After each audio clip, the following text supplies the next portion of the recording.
আজকে সন্ধে ৭টার সময় কি মনে আছে তো?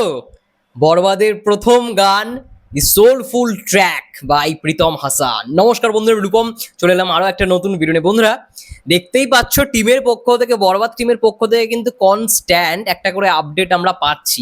প্রত্যেক দিন যেরকম পোস্ট হওয়া দরকার, যে বরবাদের গান আসছে বা বরবাদের গানের জন্য যেরকম পোস্ট হওয়া দরকার, সেটা কিন্তু রেগুলার হচ্ছে। আমি ফেসবুকে দেখলাম, মানে ফেসবুকটা অনেকক্ষণ পরে খুললাম আর কি, খুলেই দেখছি আরো একটা আজকে পোস্টার এসেছে যেখানে লেখা আছে যে দ্বিধা সং অ্যারাইভিং দিস ইভিনিং। অর্থাৎ আজকেও কিন্তু পোস্ট হলো, বরবাদের যে গান আসছে এই কন্টেন্টগুলো তারা ড্রপ করছে এই অফিসিয়াল পোস্টারের মাধ্যমে, ঠিক আছে? এবং এখানে আমরা দেখেই বুঝতে পারছি যে ইভিকা পল এবং সাকিব ভাই তারা একটা মানে গল্প করছে এবং সামনে খাবার রয়েছে টেবিলে।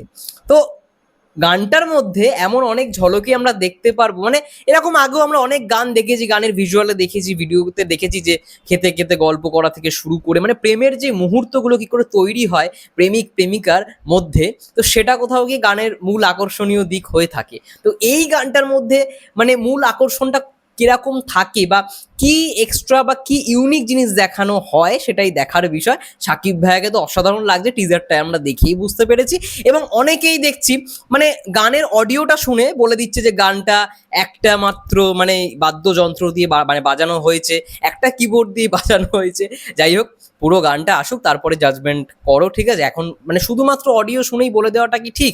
এবং আমি যখন প্রথমে মানে গানটার প্রথম রিয়াকশন করলাম অডিওটা, আমি বললাম, প্রথমেই বলে দিয়েছিলাম যে আমি একবার যখন শুনেছি তখন কিন্তু যেই রিয়াকশনটা আমার ছিল, ৬ বার ৭ বার শোনার পর কিন্তু একটা আলাদাই মানে কোথাও গিয়ে মনে হচ্ছে যে হ্যাঁ, গানটার মধ্যে একটা ভালো কম্পোজিশন রয়েছে, খুব সুন্দর লিরিক্সের সঙ্গে মানে একটা কি বলবো, একটা সৌন্দর্যতা, একটা মানে মধুর গান, ঠিক আছে? মানে একটা সেরকম সোলফুল ট্র্যাক বলা হয় না, সেই সোলফুল ট্র্যাক আমরা হয়তো শুনতে পেতে চলেছি। এবার অডিওটা শুনেই তো আমরা সবকিছু বলে দিতে পারি না, তার জন্যই বললাম যে ভিডিওটা আসুক সন্ধ্যে ৭টার সময়, বা মানে বাংলাদেশের সময় অনুযায়ী সন্ধ্যে ৭টার সময় যখন ভিডিওটা আসবে, তখন আমরা বলতে পারবো, তখন আমরা গেস করতে পারবো কতটা ভালো হয়েছে।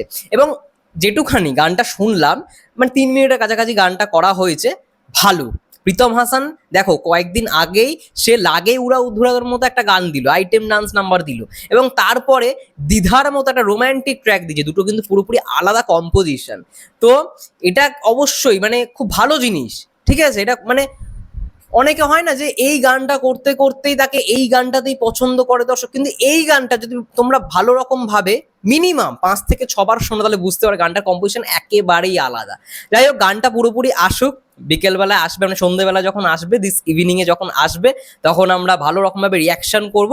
দেখো কপিরাইটের জন্য হয়তো আমি তখন সকালবেলা করতে পারিনি সং রিয়াকশনটা, মানে যেহেতু কপিরাইটের একটা ব্যাপার রয়েছে, প্রীতম হাসানের অফিসিয়াল চ্যানেলে মানে মেন কপিরাইটটা রয়েছে, প্রোডাকশন হাউসের কাছে থাকলে একটা ঠিক ছিল। কিন্তু যেহেতু জানি না কেমন কি ইয়ে হবে, তার জন্য কপিরাইটের রিস্ক না নিয়ে আমি একদম লাইভ রিয়াকশন করবো না, গানটা শুনে কেমন লেগেছে সেটারই আমি রিয়াকশন তোমাদের সামনে শেয়ার করব।